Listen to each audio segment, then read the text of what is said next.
पुलमा त तपाईँहरू हिँड्नुहुन्छ नि होइन? सधैँ सधैँ अनि कतिले त यो कहाँ खोल्छ यत्रो खोल्सामा पुल बनायो भनिरहेछन् हौ। तिनीहरू त्यस्तै हाम्रो खेतको बाटो चाहिँ नि वहीँ हुन्छ त्यो खातेहरू हुन् कि खातेले भन्छ त्यस्तो। हाम्रो त सधैँ जाने बाटो हो। जाने बाटो हाम्रो त गाई बस्तु बाँध्ने ठाउँ पनि त्यही छ, हजुर। त्यहाँ जाने बाटो हो। अहँ, हाम्रो विद्यार्थी त्यहीँबाट आउँछन् नानीहरू बाबुहरू। हजुर। अनि कसरी बाटो त्यस्तो भन्छन् तिनीहरू, खाती हुन्, खातेले भन्छ। राम्रो मान्छेले भन्दैन, राम्रो मान्छेले भनेको होइन। होइन नराम्रो मान्छे खातेले भनेको हो। उहुँ।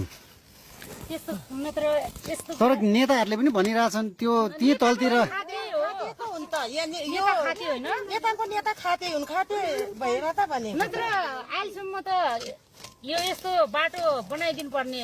मान्छेको खेतबारी नै बाँझो परेको थियो त्यहाँ, आज सबै कमाउन थाल्यो। त्यो खोलाले बगाएको पनि रहेछ कति। कति बगायो कति बगायो, गाई गोरु बगायो, बाख्रा बाख्रा बगायो कस्तो दुख थियो। अहिले अब सुखमा आयो, अब चाहिँ दिन फर्कियो पुल बनेर। पुल बनेर हर्के सम्पाङ मान्ने जो पुलको गर्दा धेरै राम्रो बन्यो पुल बन्यो, हामी सधैँ खुसीले हिँड्न पायो नि। उहुँ। नत्र खेतमा गएपछि पानी परेपछि पानी पर्यो, खोला पर्छ, हिँड्नु हिँड्नु जाने जाने भन्थ्यो हामी। हजुर, अब ए। त ढुक्कले काम गर्न पायो। हजुर।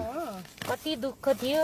घाँस काट्दा त्यस्तै, घाँस काट्न गए पनि हामीलाई त अब पुल लगिदिन्छ पानी परेपछि, जानु जानु हिँड्नु भनेर त्यस्तै भनेर आउँथ्यो। अब पुल लगिदिन्छ भनेको त्यो काठको पुल चाहिँ। अर्को पुल लगिदिने भयो, हामी कहाँ जाने। हजुर, ए। पोहोरको साल पुल लगिदिएर मेरो बुढा चाहिँ राति तल घट्टबाट घुमेर आयो। त्यति तलबाट तलबाट धेरै तल हिँड्नु पर्छ।